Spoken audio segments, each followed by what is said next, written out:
У сярэдзіне наступнага тыдня будуць згуляныя бадай самыя вызначальныя матчы першынства і ў адносінах да вызначэння чэмпіёна і ў дачыненні да размеркавання медалёў. Пакуль жа чарговы футбольны вікенд Беларусьбанк вышэйшай лігі быццам тое разыграванне перад хэдлайнерамі на буйным музычным фэсце. А БФФТБ заклікае даць волю эмоцыям на стадыёне і крыю заўзятараў туды, дзе музыка наступу будзе гучаць найбольш моцна.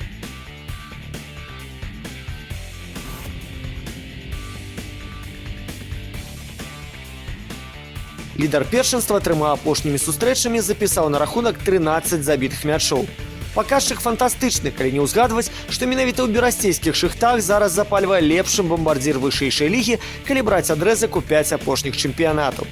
За гэты час Дзяніс Лапцеў правёў 50 галоў, што на 3 больш, чым у яго паплечніка Паўла Савіцкага. Прычым Лапцеў адзіны, хто цягам 3 апошніх сезонаў забіваў у краіне мінімум 10 галоў. На іншым берасцейскім полюсе надзейны Аляксандр Гутар, які ў мінулым туры правёў 90-ю гульню на 0 у вышэйшай лізе. Такім чынам, Дынамо не толькі засталося самай выніковай камандай першынства, але і захавала статус 3-га па надзейнасці разбурэння. Гарадзей, канешне, будзе складана, але дома за першынства цукровыя маюць усяго толькі 2 паразы. Да таго ж 2 апошнія хатнія матчы прыняслі пад началеным Алега Радушкі выключнай перамогі з мінімум 3 забітымі мячамі. Да таго ж Гарадзея адзіная каманда па-за межамі топ-6, што мае пазітыўныя суадносіны забітых і прапушчаных. Цікава, што Дынамо, якое мае ў актыве 5 перамог запар, у першым крузе зруйнавала цукровых дома 4-0. Цікава, як то будзе зараз?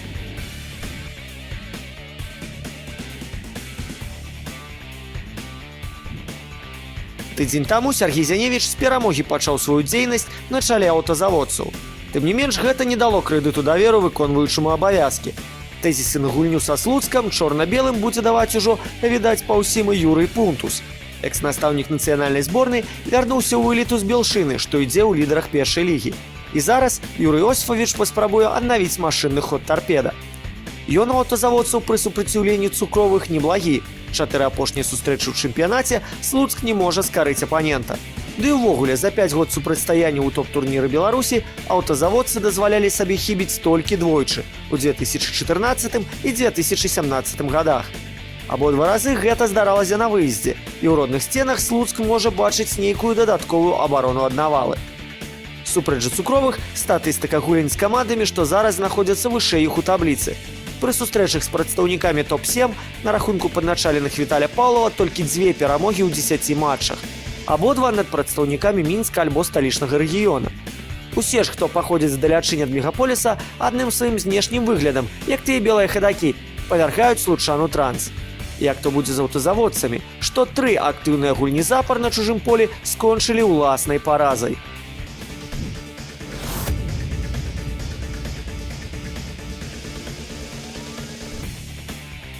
Легенда зборнай краіны Аляксандр Кульшы з перамогі пачаў кіраўніцтва родным Гомелем.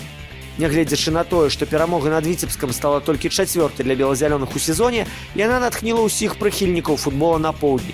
І таму спаткання з Дынамо тут чакаюць з нецярплівасцю.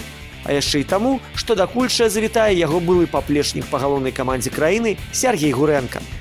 Апошні на чале Дынамо вывеў Мінчукоў на пераможную серыю з 3 сустрэч, дзе Дынамо прапусціла толькі мяч.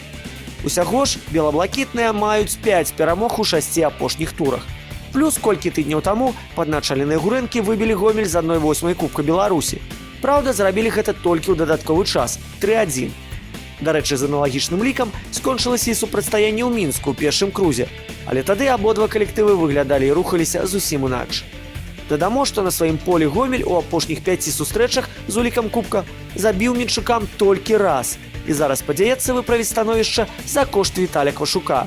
На рахунку форварда 12 трапных стрэлаў, што пакідае яго лепшым снайперам Беларусьбанк вышэйшай лігі.